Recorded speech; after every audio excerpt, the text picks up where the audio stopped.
Hi, welcome back to my channel. My name's Alyssa Cotten. I'm a licensed professional counselor, chemical dependency counselor, and I live here in Anchorage, Alaska. Today we're going to talk about 5 ways to manage your anxiety as we get more information about the coronavirus. If that's something you're interested in, stay tuned.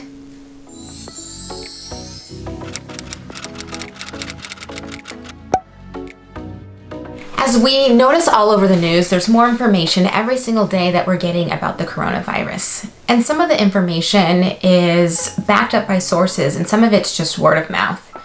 I'm sure you remember as a kid playing the game telephone, and one kid gets a line, a phrase, and they spread it to the next kid, next kid, next kid. And at the very end, the entire statement has been mumbled, jumbled, and is completely different from the original statement. I believe a lot of that is happening right now with the coronavirus. I'll be at lunch with friends and I'm hearing some facts from them, or I'm hearing facts from clients, and some of the information totally contradicts each other. And of course, whenever we get information about something that we don't really know about, it's going to automatically increase our anxiety. And just researching about it can increase our anxiety. So in this video, we're going to talk about 5 ways to manage your anxiety.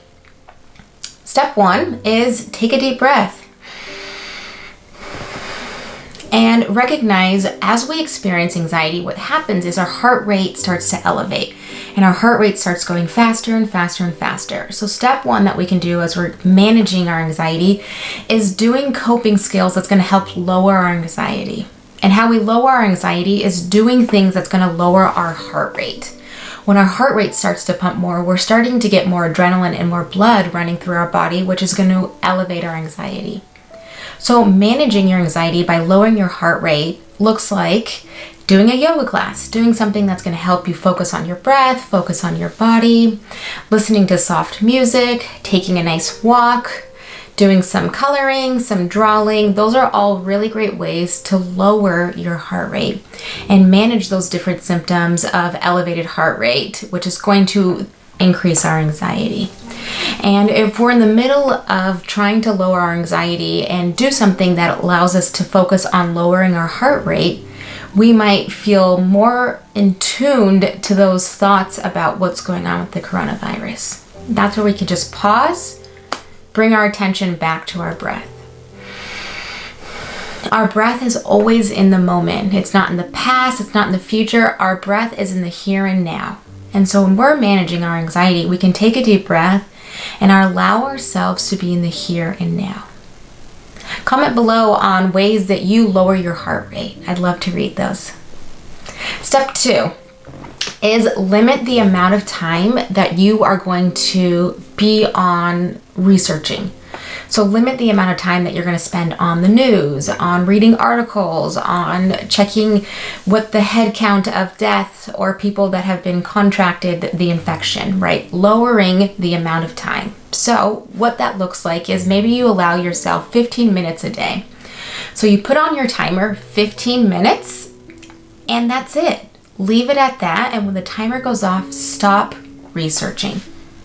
And as soon as the timer goes off, do something that's going to help you feel in control. Maybe you do the dishes, you do some chores, you work in your planner, but bring your attention back to something that you can control, something that you can really influence. And the importance of limiting your time on researching is because what happens is we go down the rabbit hole.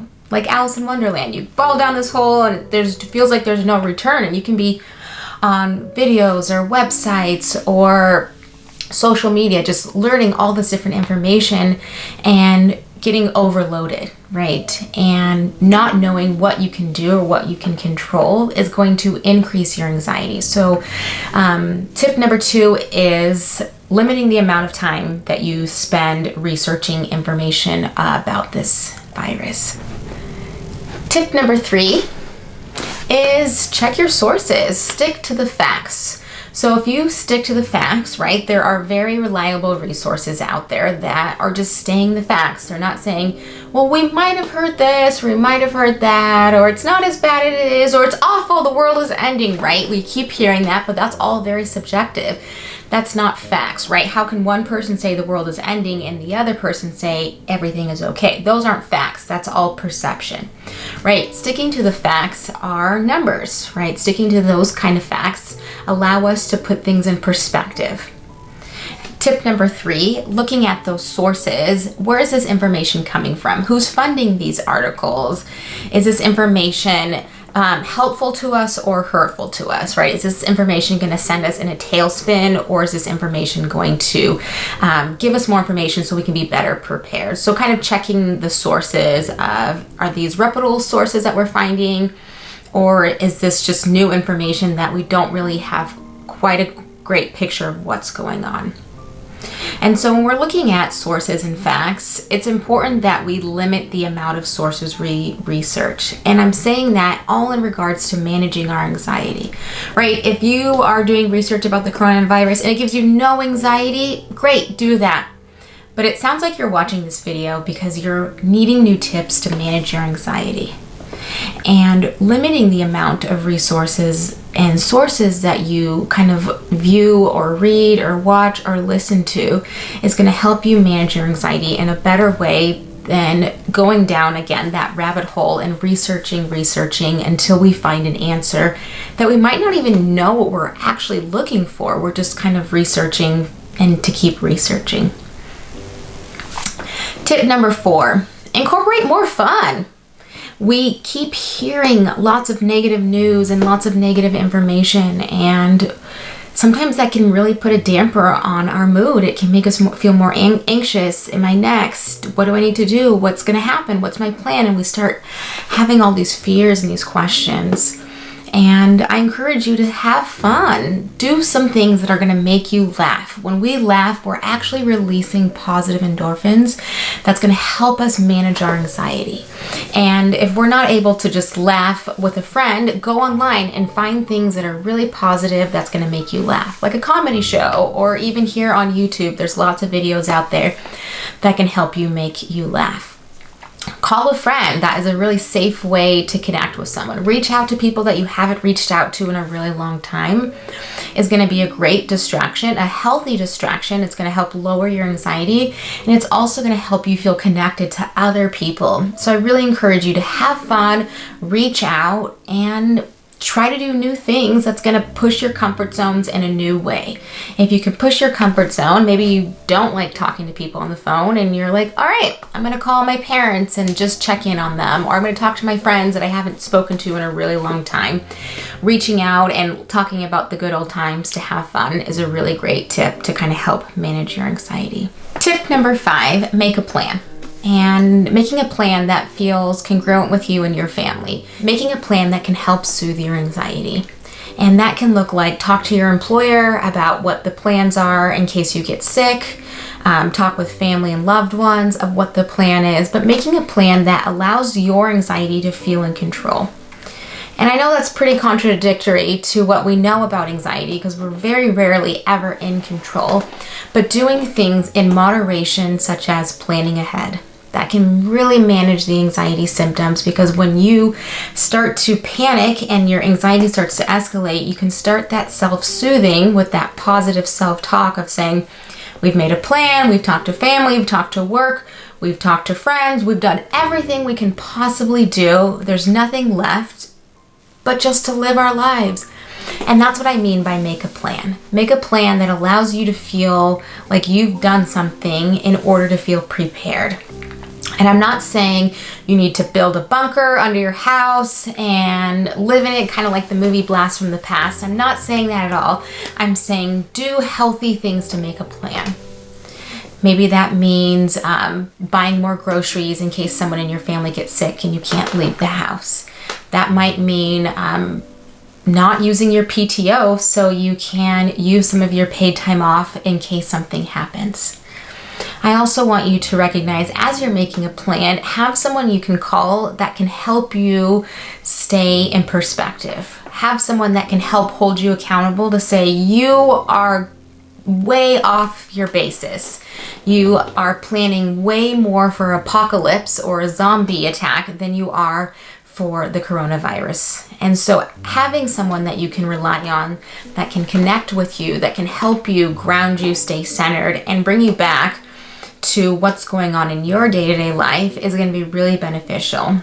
Because we know with anxiety, we can go down a tailspin. We can go down the rabbit hole and not really know what's going on with our thoughts from one point to the end point and how we got there. So having someone we can call and say, hey, I want to check in with you about what's going on because I'm really feeling like I'm spiraling. And we all know what that kind of looks like and what that feels like. We might feel like we can't stop ourselves from reading the news or researching, or we're staying up super late than we used to just to get all this new information.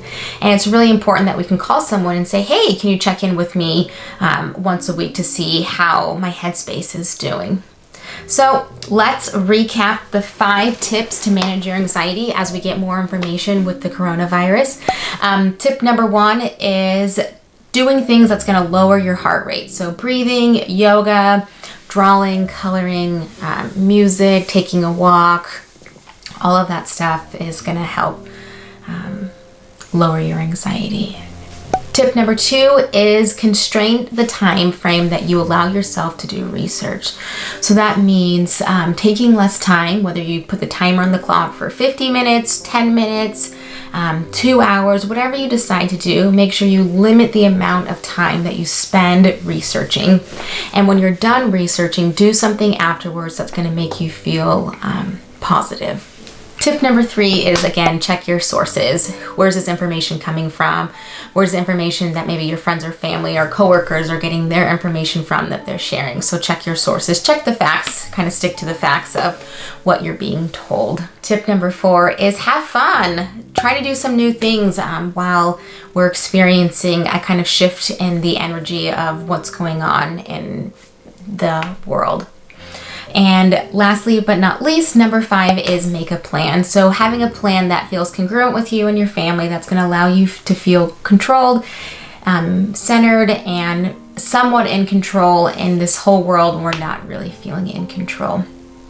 And as we go through all those tips, I want you to comment below ways that you manage your anxiety as you get more information on the coronavirus.